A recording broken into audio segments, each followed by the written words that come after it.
Hello, this is episode number 15 of the Alfology2 Podcast. So welcome back to you. I was going to do a solo episode about an interesting idea for this week, but I don't feel very well, so couldn't do that. So I'm just going to release a pre-recorded guest episode where we'll be discussing eco-terrorism and the merits of being a fundamentalist on behalf of the environment. If you enjoy the podcast and you're a fan, then do give us a thumbs up and 5 stars and subscribe. Subscribers make a difference. So, other than that, enjoy this week, and I will be back next week with what will be a good solo episode. So enjoy and see you then. Anyway, here we are, the three of us. Mr. Pitbull. It's like Swingers went wrong, isn't it? Or Swingers, that got dramatically right. Yeah. I mean, this is great for the audio listeners because they actually have no idea what's going on. Well, all they need to know is that Pitbull is in the house. Yeah, Pitbull's going to be a silent contributor to this podcast, which obviously is not ideal if you're listening, but just be aware that he's here. Probably better than listening to Pitbull's music, though. Oh, you can fuck off, can't you? So, anyway, that's probably going to be really loud as well. Yeah, very. Great. To be like, oh. I have bought actually a new pop filter for the microphone. Yeah, was that a big day? It was a big day because the other one was too small. It looked quite phallic, but now it doesn't look. Was it putting phallic. you off during the? Yeah, I was getting turned on. Yeah, Gay jokes. Yeah, boys' school. I didn't make that. You made it. You went there. Anyway, so eco-terrorism. Let's do it. Reason why we're doing eco-terrorism is as follows. I went out the other night and got drunk. You'll be surprised to hear. Yeah, I got pissed. And you think you know a person? And I got home and I ordered a kebab. Yeah. As you do. You ordered a kebab? I ordered a kebab to come here. Well, okay. This is an odd one. You didn't just think you were out in town? No, I was out at the Beehive, which isn't too far from here, and it was a Tuesday. Okay. And very few places are open. It would be like a 20-minute walk the wrong way, and then a half an hour walk back. And you didn't fancy that? No. Because it was late. So, I get home, order my kebab. It takes an hour to come, which was annoying because I was drunk and I was like, I just want to go to sleep. Kebab comes, I smashed it. Woke up about 2 hours later. Dreadful stomach pains. Dreadful. I was like writhing in pain. But I was also quite dehydrated. Can of Coke next to the bed. I'm like, yeah, I'm having that. So I neck a can of Coke. I then proceed to have probably top 10 worst shits of my life. Your solution to dehydration is Coke instead of water? It was all that was there. You didn't have a tap. You're telling me that you didn't have a tap in your room. No, but are you doing all right, Alfie? Are you living at a decent place? But I was drunk, and I looked. And I'd had 2.25 hours sleep or whatever it was, and I think I went to bed at 1, and I was up at 3:15. So what was making you sick all over the place? What was happening? Well, was it the kebab? Yeah, it was the kebab. But I was basically, I think, given very minor food poisoning from the kebab, and I was pissing out my ass. Yeah. That was how bad it was. You know, and shitting out your cock. That would be so much worse. Anyway, so by the time I'd had my shits and I was back into bed, the Coke had a chance to take effect, and I was like on a caffeine and sugar high, so I was awake. Yeah, that's essentially what was going on, and I got to thinking because what else is there to do? I had a good half an hour on Football Manager, but then I thought, let's try and get back to sleep. So I lie down to go back to sleep, and I just can't. And I got thinking, and one thing led to another in my thoughts. I don't know how I got there, and I thought, if I was an eco-terrorist, would I like to take the hard line of being an eco-terrorist? Yeah. Like, be a terrorist? Or would I be a nice and friendly eco-terrorist? And what were your conclusions? That I would be a nice and friendly eco-terrorist. So I don't think I have it in me to go and like chuck paint in politicians' faces, or That's the worst it gets, you think? Well, no. Well, you could blow yourself up in favour of eco-terrorism, couldn't you? Some sort of Tibetan self-immolation. You could murder people from companies who work to destroy the environment. Well, they got that. They do the old tree spiking, don't they? Tree spiking. Some environmental groups put some sort of machinery within trees, planted within, that are set for logging, so that when the companies then come along to log those trees, they're then shot. And apparently it hurts. I did a bit of research before I came. Yeah, this sounds like... yeah, this isn't off the cuff. Apparently it can cause quite bad injuries to the loggers. So it does happen. It does happen. Right, so yeah, I wouldn't be one of those though. Yeah. I don't want to hurt anyone. So what I was thinking is I would just be the sort that would like break into places and plant trees. What sort of places? Like a forest? Like, no, not like a forest, because I don't know if you're aware, already quite a lot of trees in forest. Maybe places that used to be forests and are no longer forests. Yeah, I was I don't want to lead you down the wrong path here, but I was thinking forests which are victims of logging rather than forests which are trees aplenty. Yeah, more trees. They were like, mate, there's, you're actually killing the trees because they can't survive. You're planting too many. You get to the point where you can't see the wood for the trees. So. Great time for a drink. Isn't it? Great time for a drink. Let's let that hang in the air for a second. So yeah, no, what I was thinking is actually more like big, like estates. Hold up, you can edit this back in. If a tree falls in the woods, was it because Alfie was planting too many, or did it never really happen? Okay, so something that's happened recently on the podcast is I keep on saying in the podcast that I'm going to edit stuff out, and then I don't, and you just hear me say I'll edit that out, and then I don't. So I'll do that with what you just did, and it's cool. It's like there aren't any edits, even though there obviously are. Yeah, but it went. What's the word? It went meta. I don't know what that means. Is that some sort of radio term? No, it's a philosophy term, which should have come up in your last pod at some point. Yeah, but it didn't because Kane didn't bring it up. Kane didn't know. Funnily enough, you're blaming Kane. Yeah, it's all Kane's fault. Yeah, no, I break into like estates or like large areas of land. Council estates. You just go take it out on the working class. Well, that is a thing, though, isn't it? Like guerrilla gardening. Have you heard about guerrilla gardening? I mean, I knew they shared a lot of DNA with us, but I didn't know that gorillas were quite capable. Oh, Luke. This was a mistake. No, so you'll get you have it with sort of very urban areas where it's disused land. I'm not sure if that fits into what you're saying, but you do get sort of like roundabouts that are disused areas and not so people go and plant beautiful as they could be. Yeah, like it's particularly wildflowers, so that bees can go and pollinate from them, and it corrects the ecosystem and everything's good. Great. It's good. Yeah. Good stuff generally. Yeah. But I'm not interested in that. I'm a militant eco-terrorist, but not willing to kill people. No, not militant. I'm fundamentalist. I don't want to militarize my eco-fundamentalism. Okay. But I am feeling very strongly about it. So just going to plant a couple of trees, a couple of wildflowers, like on a median strip somewhere. Nope. I want to plant trees because trees are going to make the difference. So I'm going to break into people's houses or homes, particularly large homes where they have big, very pristine gardens, like acres and acres and acres of just grass. You're going to have to think about your plantations as well, because some trees are better for the environment than others. Right. Yeah, there's algae and plankton are really good for the environment as well, aren't they? Oh, good luck planting all that. Yeah. Just going to plant some algae and plankton, just going to spread it around. You carrying your bag, getting off the bus, just carrying you're like Dick Whittington, but with a bunch of algae and plankton in the back of your sack. In the back of my sack. I was thinking sack on a rod that you're carrying. Right. It's not sounding a lot better, is it? My sack on your rod. With my sack and rod, planting my algae all over the place. This is a family podcast. Oh, I feel for anyone who's who tuned in and then they've skipped to 6 minutes in. I'm just going to get to the start of it, the crux of the matter. My sack and rod. And that is eco-terrorism.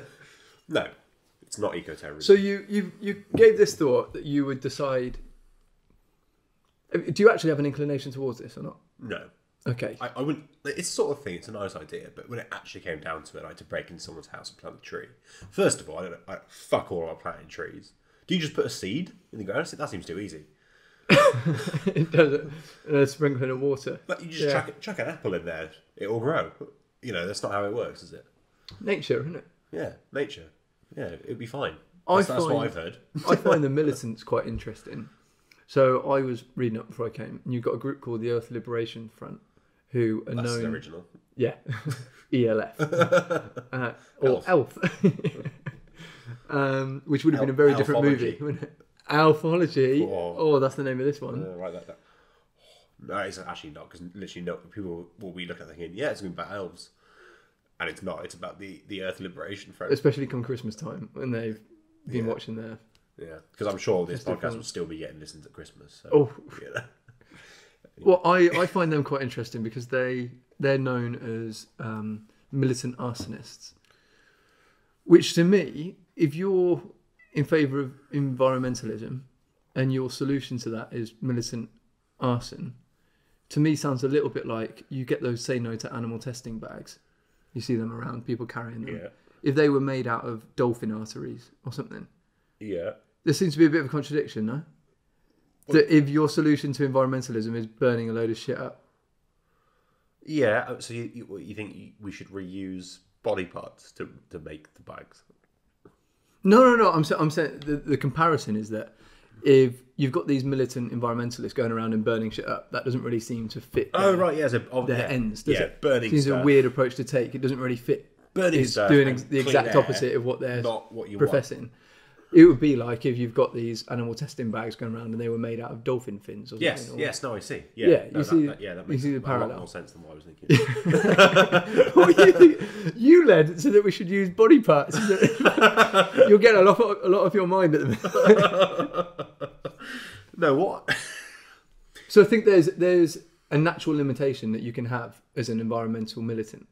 You can't take it to the extremes. You can't be doing dirty bombs, can you? Yeah, whereas if you're a religious extremist, Yeah. you can probably get away with having a few nuclear bombs or something. You can kind of say that it's part of your cause. However, if your cause is that you have to treat the world pretty nicely, then you can't do a lot of shit as a militant, can you? You're quite limited. Yes. I mean, that's actually just a So good point. if you want to be an extremist, maybe environmentalism is not the course to take up. Yeah, but they're so I was reading about this the other day, all the different political factions and where you are and different. And there are eco-fascists. So who are they believe in super traditional, very right wing, whites are pure, death to everybody else, death to disabled people. But, let's keep down the emissions whilst we're at it. Yeah, you pretty much described Stowe on the Wold, which is lovely. It's a lovely place, actually. Maybe eco-fascism. Maybe I've written it off. I've written it off too early. Oh, that's going to sound bad, isn't it? Is if this really? gets listened back to in a future job interview, maybe the fascists have got it. Is that really a thing, though? Yeah. But is it really a popular thing? Or is it just a term that someone has created in an ivory tower, some academic, and they've said, oh, eco-fascism. But are there actually eco-fascists? I think in so. the world? I think there are probably 5. Because eco stuff has become a lot more popular recently, hasn't it? Yeah, but where's the logic for having a fascist Well, the thing is, you element can to it? believe in ethnic cleansing and reducing your emissions. Oh, thank you. I was just waiting for the permission, and you've got it a bit. Do you know what I mean? Those two beliefs, they don't really cross over. I guess the reason why they don't cross over is because it's all about preservation, isn't it? Yeah. Not many. So kind of conservatism. Yeah. In a way, anti-change. Yeah, maybe Or at that's least anti-revolution, at least. Conservatives are all about that slow, moderate change that they try to instill, and anti-revolution, more evolution than revolution. And I guess that makes sense. There's a common ground. Yeah, so maybe the eco-fascists, mate. I think we need more synergy and more... I don't know what that word means, mate. I hear it It's a bandied around business lot. meeting. We need more forward planning. I remember my boss in my old job using it a lot, and I would just go, "Yeah, we do synergy. That's what. I'll write that down. This path. That's what we need." And I actually have a fucking clue what that word means. I like forward planning as well. It's very similar to planning. Yeah, let's plan for what we've already done. But I think there should be more partnerships then between. Is that what it means? Connection between different groups, between what seem to be very different and disparate groups. So maybe you should have a Catholic nun who is also very into Baseball. Baseball, yeah. Baseball nuns. Yeah, and they become the mascots for some big team or so. I like these cross partnerships from different industries. If you have sort of an alcohol brand sponsoring a AA awareness group or something. I mean, that's actually just inappropriate. It is, but I like how it's crossing industries. I'll tell you what's a good one, who are big mates, and they play golf together. Yeah. Ronnie Corbett and Alice Cooper. Oh, that's brilliant. See, that's a proper crossover, isn't it? Right, so with Alice Cooper, who seems like he could be quite a bit of a radical, you can imagine him saying, "I want a rock revolution" or something. And you've got Ronnie Corbett, who seems he's quite old. He probably likes gardening. They're probably about the same age, though, aren't they? Ronnie Cooper and Alice Cooper. That's a strange Ronnie Cooper. thought. Ronnie Cooper? Yeah, him. Ronnie. But if they got married, he would be Ronnie Cooper. Ooh, or Alice Corbett. I think I know someone called Alice Corbett. Love child. What have they named their child? Ronnie, Alice, Rallis. No, that's not how naming. Alan. naming. Aloni. He's Mediterranean. Aloni. I mean, as if this podcast wasn't racist enough, as it. Oh yeah, you get a lot of bloody Mediterraneans saying, "Oh, we're the victim race," don't you? Well, I don't know. Do you? No, I don't think so. No. I hope not, because otherwise that's going to be very insensitive. That's my career prospects. Your career prostate. Thing is, mate, because you were 3 hours late to do this, I've been drinking. I was, yeah. For the benefit of all listeners, I was very late to this, but you've known me for long enough.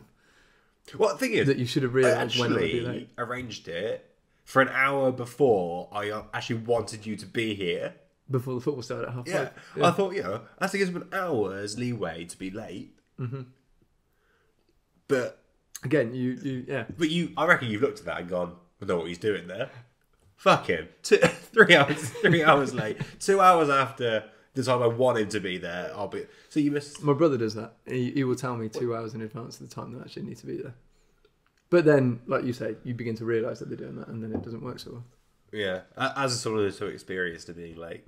It's like when you change your watch to be, when you get a new watch or something, when you've got a new battery in and you have to change the time to the correct time, and you put it about 5 minutes before, so you're never late to anything. Yeah. But then you realise when you're late for something, I've got an extra 5 minutes, because I remember that I changed my watch. Anyway, just to segue back. Just to bring us back to eco-terrorism. I've got another idea. That's good, because I had nothing to say then. I was bringing us back to the topic without. I like stealth eco-terrorism. What, like? Okay, I don't even know what that is. It's not a thing. It's a thing. Well, it will be a thing. Well, if you Google it, it's not going to appear on Wikipedia. This is the seed which grows the tree, isn't it? Exactly. I like that. That's a phrase I've just made up. That's cool. Seed which grows the tree. Yeah, I'm pretty sure someone's probably said that before. Probably, but not someone. Claim it. Bing. Have they trained Bong? I might have to cut that out, because that's just going to be gibberish. Anyway, I'm sure some people must know. They can't just be a Marlin thing or Stroud thing or Gloucestershire thing. I don't know. I've never heard anybody else use it, though. Well, let's find out. If anyone on the podcast who's listening to this, all around the world, do you know the game Bing Bong? Yeah, I'm sure you've got a lot of listeners in Venezuela and Tibet. Got one from South Africa the other day. Really? Who the fuck is that? They've made a spelling error on there. Oh, and Spotify one from search, San Jose, California. Who is that? Well, it's nice to know, isn't it? Are you giving them a shout out? So, again, and I said this, I actually did say this in the last podcast. If you are the person from San Jose, California, or the person... Background noise. If you are the person from San Jose, California, do you know the way? Is that some sort of joke I'm supposed to get? Yeah, it's an odd song, isn't it? Do you know the way to San Jose? No. Wasted. Country road. What were you saying? So I like the idea. I also, it's much better environmentally that they're listening to the podcast rather than coming here for the live event. Yeah, there's no live audience, is there really? Well, Pitbull. Yeah, but I'd say he's more of a participant. Yeah. Silent participant. He's inspiring us as he goes. He gives you a little eyebrow raise, or you think he does, whenever he agrees with a point of yours, and you kind of turn around and, oh, yeah, Mr. Worldwide. He couldn't be Mr. Worldwide if the Earth were to burst into flames. He couldn't. He'd have to be the Mr. Localized. Oh, for fuck's sake. Which What would were be you going to horrible. say? I was going to say that I like the idea of stealth eco-terrorism, which is what I mentioned, isn't it? Stealth eco-terrorism. Yeah, that is what you said, yeah. Which I think would be eco-terrorism that the victims don't quite realise what's going on.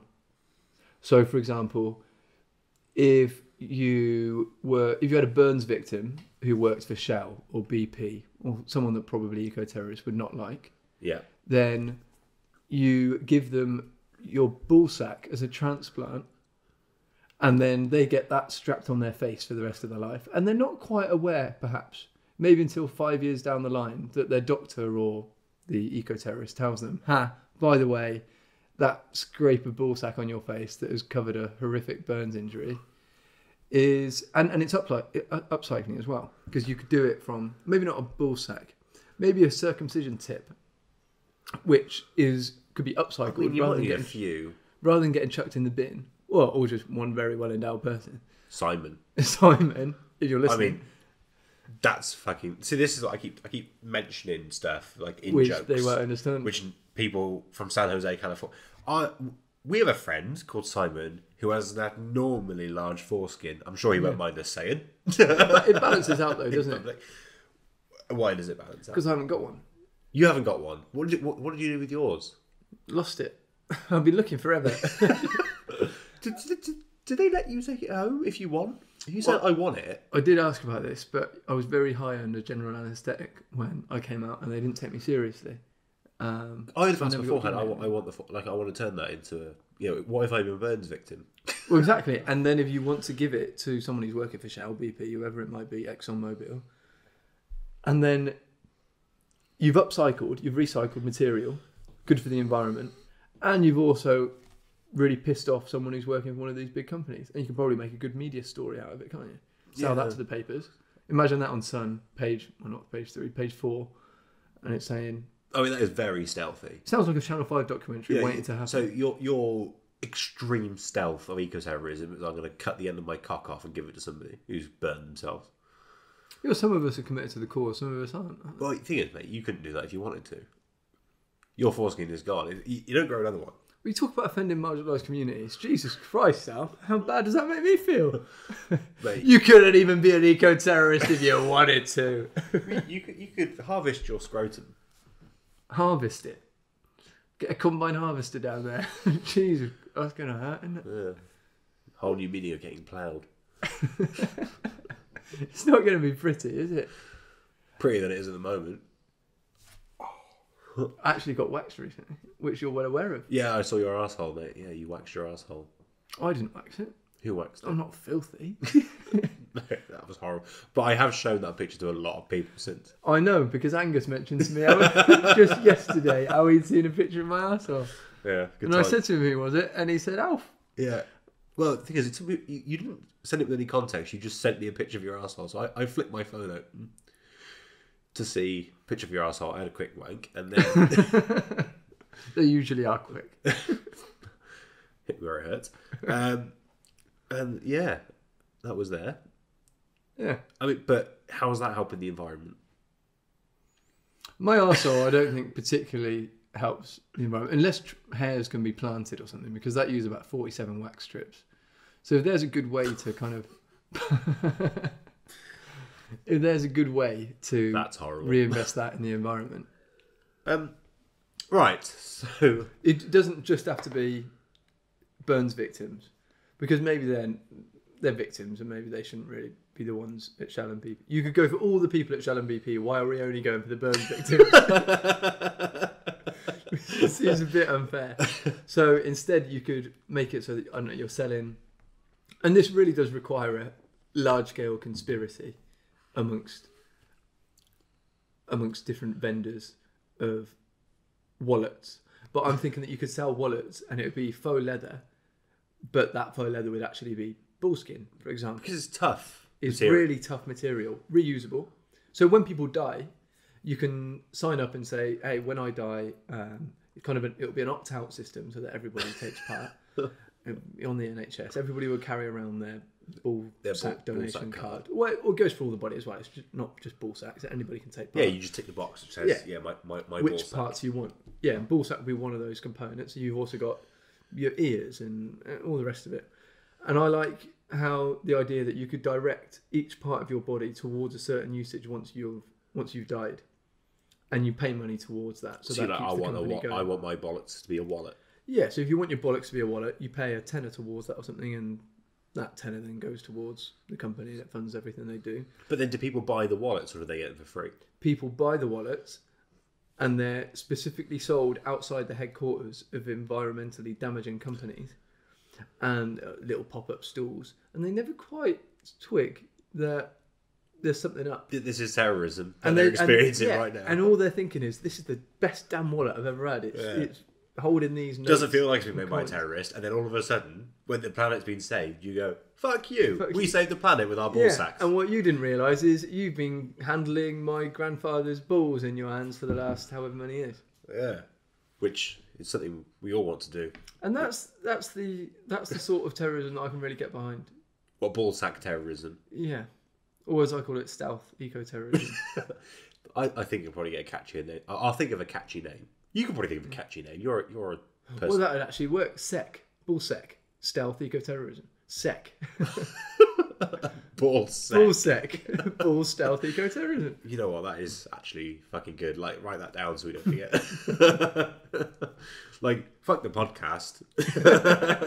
Let's do this. I'll cut mine off after you've done yours. Obviously, I want to see how much it hurts. We're going to be like a little Romeo and Juliet, aren't we? Another idea. Yep. Well, not so much an idea, but a topic is that we had that recent, what's it called? That environmentally extreme group who had that Stop the World or whatever it's called. They put that big float in the middle of London. Emma Thompson flew over for it on her blooming first class flight from Los Angeles or wherever. Yeah, that always happens, isn't it? Yeah, they fly in. Yeah. Seems a bit odd, doesn't it? Yeah. Supporting an environmental cause by flying in on a... Should have got a canoe. Yeah. if you're really committed, Emma. Yeah. Like that guy. What's his name? The guy who does the canoes across the... The one who... James Bracknell or something? James Cracknell. Cracknell. I thought you were thinking of the Shipton canoe, the guy who pretended to die in the sea. That canoe guy who was then found wasn't it? Yeah. Who was then found in Panama. Yeah, it was a life insurance job, wasn't it? And they didn't even tell the kids. Yeah, supposedly. I mean, the kids might have known. I don't know whether they really did. Yeah, and he was in a little hut just above the actual house. But he turned up at the police station saying, "Yeah, I don't remember anything, mate." They're like, "Yeah, okay, sure." Strange that when he was recently seen and found in buying a Panama house, and he was in a photo with an estate agent, which is quite similar to when you get sort of 16-year-olds or 17-year-olds who pass their driving test, and they have to do the photo with the person who's instructed them. Yeah, and stuff that we've both done. Obviously. Oh yeah. I've lost count a number of times.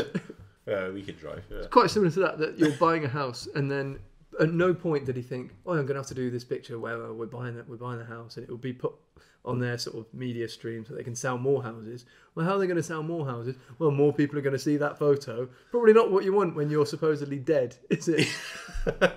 Yeah, what a prick. Imagine that conversation with the kids. Yeah, your dad's dead. And then, oh no, your dad's not dead, but he was dead. But you know, the bright side is, kids, we got a shit ton of money. We're millionaires. So every cloud. We're millionaires, but we do have to go along with the line that your dad's a bit wacky at the minute. We can't remember anything, okay? Anyway. Canoe. James Cracknell.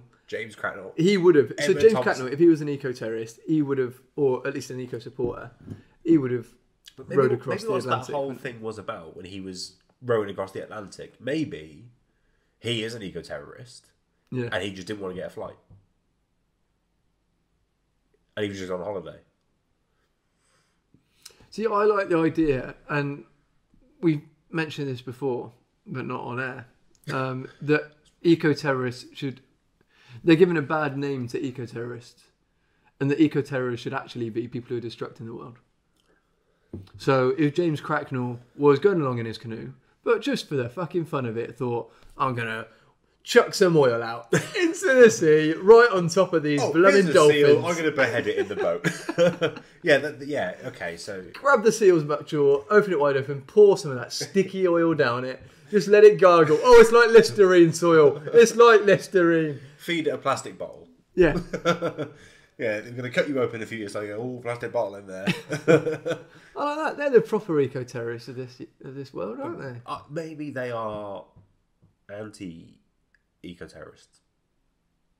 Anti-eco-terrorists. No, Or what you could argue then, I suppose, that every other terrorist in the world, the like who have got nuclear bombs, and there aren't many terrorists who've got nuclear bombs, well, but at least that we know of. Yeah, exactly. Very good point, Alf. That they really are anti-eco-terrorists by their very nature, right? If they're threatening to whack all this bad shit into the world. Like ISIS with their nuclear bomb. Lads, think of the environment. Yeah. Like, you know, all this isn't going to matter when we all, you know... Put some kale in it. Explode kale around the world. It is fucking shit, kale. I like the idea of there being an... So if the eco-terrorists actually formed a coherent group with structure, they probably won't, because they're probably quite into anarchy and not having any leadership or hierarchy. However, if the Earth Liberation Front and these other groups decided rebellion, that was their name. It doesn't say a lot for the movement when you can't remember their name, does it? No. They haven't really done their job. But I do remember Al-Qaeda. Do you remember what they did? Oh, say what you like about Al-Qaeda, but great PR. It really stuck with you. I like the idea that you'll have these eco-terrorists and they'll become quite dissatisfied with the real terrorists of the world because they've got their dodgy fuels and all this sort of stuff. So you'll end up having a full-scale war, or at least a Twitter shouting match between the likes of Daesh or Islamic State, whatever you want to call it, ISIS, against... the Earth Liberation Front. What's it called? Something Rebellion? Atomic Rebellion? Earth Rebellion? It's done a shitty job, isn't it? Let's be honest. It was green. They're from Stroud. Yeah. Really? Yeah. Makes sense. Yeah. Like hippies with plenty of time on their hands. Yeah. Yeah. That could be you at the minute. That is actually a firm description of what I am. You should infiltrate. I don't infiltrate. I'm on their side. I am an eco-terrorist, apparently. Just a lazy one.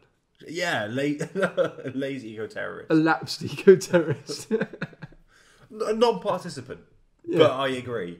A keen observer. Like, you know, like with the Islamic fundamentalists, where you get... Oh, do I? Yeah. You know, like, there's certain Muslims out there who aren't terrorists, but... Quite a few, but many. But these are a specific group. These are Muslims who aren't terrorists, but think that the terrorists are doing a fine job. Yeah.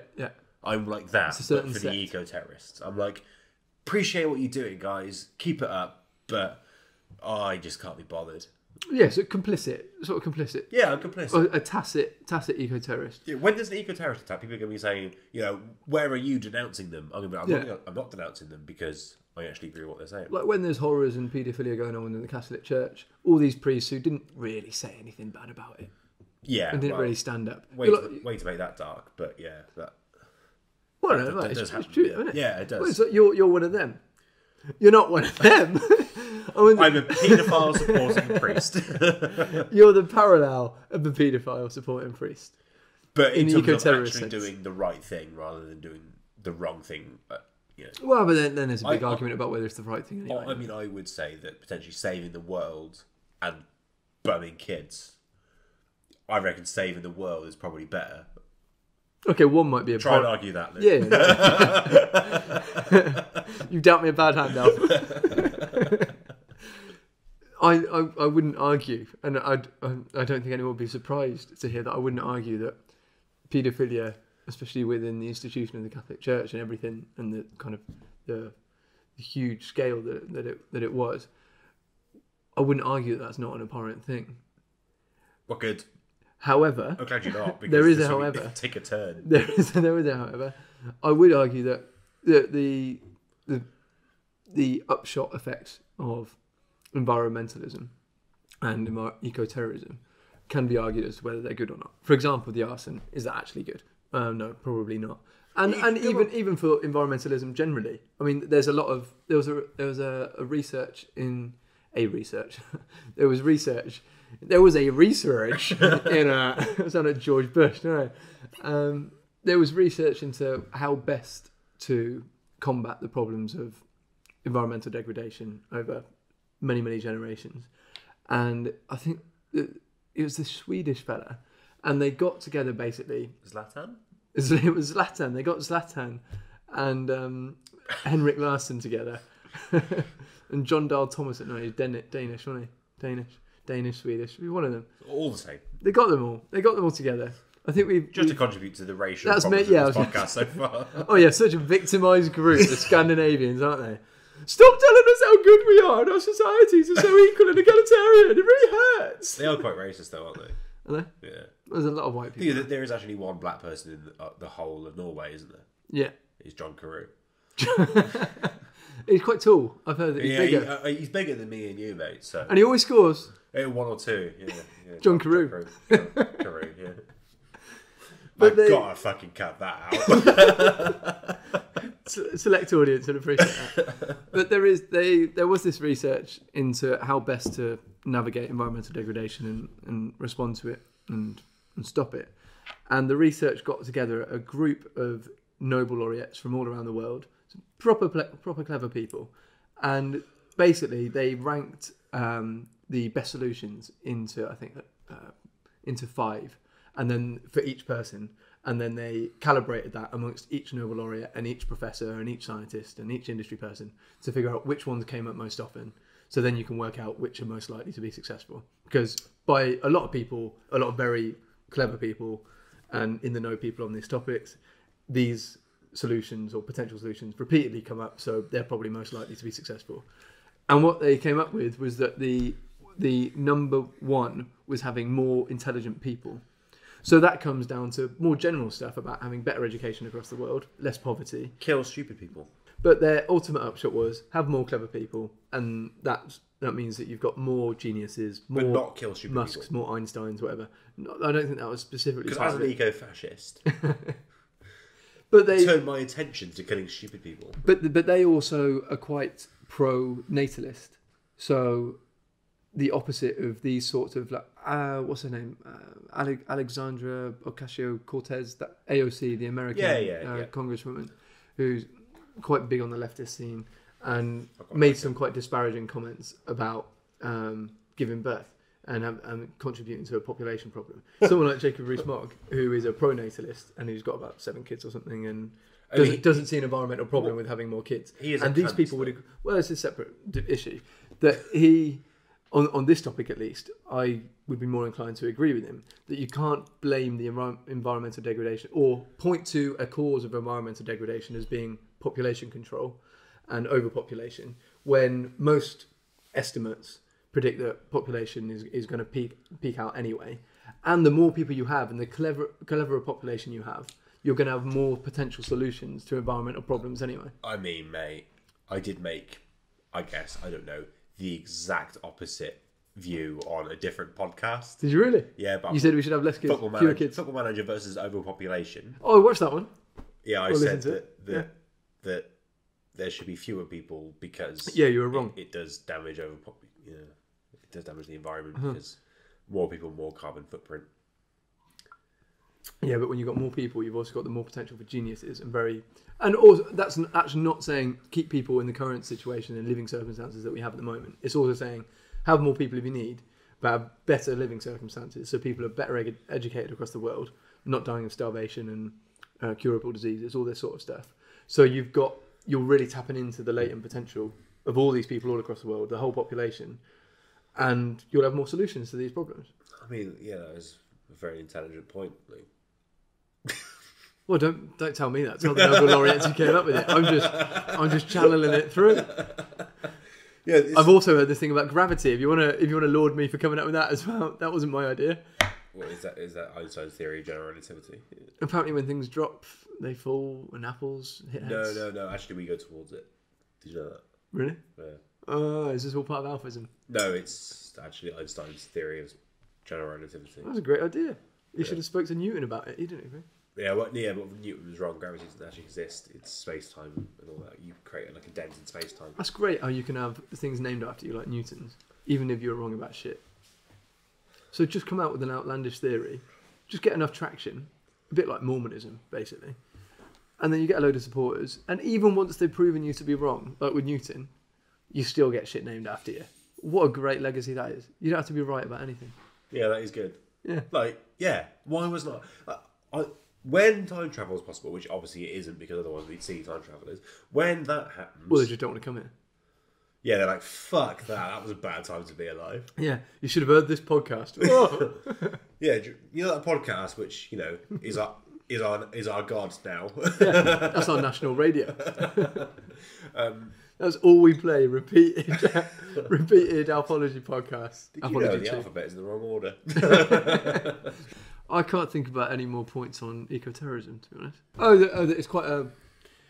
This environmentalism and eco-terrorism is a bit of a bougie hobby to have, isn't it? That you don't tend to get people who really are struggling to make ends meet at the end of the week, who can think, oh yeah, I'm happy to take a week off work and protest in the centre of London and stand on a makeshift boat. Yeah. But is that and block off traffic and stop people getting to hospitals on time. Is that not and all a that shame? Sort of stuff. That more people don't have time to be engaged with saving the world? Yes. Yeah, perhaps. Yeah. Like, wouldn't it be nice if we could all just save the world? Yeah, but that's operating under the supposition that people would if they had time to. Sometimes people just don't want to. Yeah, it's like me. I've always thought when I was working, if I had more time, I'd do all this different stuff, and I just don't. I find you get more done when you got more on. Yeah, because you're in the rhythm of doing stuff. Yeah, and when you know that you've specifically allocated a certain amount of time to having, I don't know, working on a project or something. Okay, so if we were to come up with the conclusion is that eco-terrorism is a fucking waste of time. I'd say that it's not necessarily a fucking waste of time. If you just do it, if you're doing it, do it bloody good. If you're going to do it, you know, to cause some proper damage. Murder a president. Yeah, with kale. Yeah. Fucking forcing kale down his throat. Or if you are going to take to this kind of public demonstrations and blocking off roads and all that sort of stuff, at least have a... I'm not saying that they cause the worst damage in the world and it's worse than oil spills or anything like that. But I think there is a bit of conscientiousness which comes into it. So if you're the likes of Emma Thompson and you're supporting this Extinction Rebellion, that's the name of it. Extinction Rebellion. Fucking hell, we got it at the end of this. Yeah, you did a great job on your marketing, guys. Fucking keep it up. Alan in PR there, who's clearly in a meeting and thought, oh guys, they'll love this Extinction Rebellion. He's gone home telling his missus, oh, it's the best idea. They should employ you. They should. Someone might as well, eventually. Yeah, well, speak for yourself. What if they're going to do it? At least be a bit more conscientious about it and take into account the impact that it could have. So if you are blocking off traffic and you've got the sort of people who could be rushing to hospitals or what have you, then put up a little makeshift hospital bed or something like that, or instead of a fucking boat in the middle of the street. Or the other way, if you are going to do it, go completely militant and think fuck the world. But not fuck the world. Fuck the people in the world, but not the world, because you want to save the world. Exactly. And, that is the point. And really go all out on it and think, how can we kind of murder as many kind of horrible regimes? Okay, so one final point. If we're going militant eco-terrorism, what do you think of the merits are of killing everybody? Apart from me, obviously. Who's doing the killing? Is it one person? Well, I don't do the last one. No. if I'm they can kill themselves. Oh, yeah, I guess so. You could force them into it. Well, what's life going to be like for you when you're just living alone? Oh, it'd be so much less stressful. You get a lot of Football Manager done, wouldn't you? Yeah, I would, yeah. I mean, wouldn't be any new versions, though, unless I produce them myself. So what you're going to do is, before you kill everybody, you're going to tell all the people who run internet networks around the world and satellites and how we access internet, you're going to tell them, by the way, can you just set this to carry on for about 70 years so that I can carry on playing Football Manager? Yeah. Yeah, that would be good. And yeah, so I can come feed with all your myself ideas now. That would be good. Yeah. Yeah. No, I think more people is probably a good thing. I know it's a bit of a controversial thing to say, but I think more people... But do you not think the environment has got worse as a result of there being more people in the first place? Because that's more people without stipulations. I think more people who are better educated and not in extreme poverty, all that sort of stuff, then you've got more potential for tapping into the... More potential. You've got more opportunities for tapping into the potential of those humans in their minds and the geniuses that could be. It's like when they say, how many Einsteins could we have had if Africa was fed properly? Yeah, like in and one, all that sort of stuff. And also like in one spunk. Yeah, on one like, spunk. Yeah, so have more kids. I was the best sperm. Yeah, when my parents conceived me. 100%. Yeah, surely there was a couple of other little geniuses in there who just weren't swimming as fast. Exactly. So if you'd had, maybe Einstein was actually the stupidest of all his potential siblings. Yeah, and he They could have wrote gone it for everybody. Yeah. Fuck Einstein. This is actually, I think, maybe the 4th time I've mentioned Einstein on the podcast. Yeah. Kindred spirits. Yeah. Well, one time I was claiming that I was better than him. But, are you as the non-existent sibling that never happened? You've been reincarnated in a new form. I am Einstein's superior sibling. That's how religions start and cults. That's essentially what that Joseph, whatever his name, the Mormon did, who basically said, "Oh, I found this tablet, this concrete tablet out in the desert, and it said that I was the new messenger and I'm the new prophet or whatever." And he went and convinced a load of people. And this was in it's not long ago. I think maybe mid 19th century. You know a lot of stuff. And which was that's what they then created the Book of Mormon about, and all the rest of it, which is complete. You can shit on a lot of religions, but of all the religions to shit on, that's the one because it's entirely man-made. And he clearly just came up with it because he was bored one day and thought, "Oh fuck it, I'm not doing anything. The horses are tired. They're not taking me around anywhere. Sounds like this podcast. The cows are knackered and they're not giving us much milk. And I'm just going to create up a religion out of nowhere." And a lot of people went for it. If you were to tell people, if you went on the streets of Cheltenham and said, "By the way, everyone, I am Einstein's non-existent sibling who is now a real being." Oh, and by the way, we should kill everybody. Yeah. Jump on board, guys. And by the way, I've got a lovely boat which is painted green and says Extinction Rebellion on it. So, oh, you got me there. I'm sold. I love sailing. Very good. Anyway, look, we should probably cut it there because we got to go out on the piss. So yeah, we have, haven't we? Yeah, isn't that going to contribute to environmental problems? What I would say, mate, is that potentially not preparing for this podcast was potentially a disaster, and we've talked about some basically nonsense for a good hour. I think we have, but I quite enjoyed it. As nonsense goes, it was good nonsense. Yeah, but potentially not as good as the previous nonsense where I'd done my research beforehand. Yeah, and I doubt it was good to listen in on. I mean, it was fun for us, but and fun for Pitbull, but I doubt it was as good for potential listeners. So we'll call it a day there. Yeah. Thanks very much, Luke. I think we might need to do another one in the future as well, where we've actually prepared. When we've prepared and written stuff down. Yeah, good stuff. Nice to see you. It was a pleasure, that. Absolute pleasure.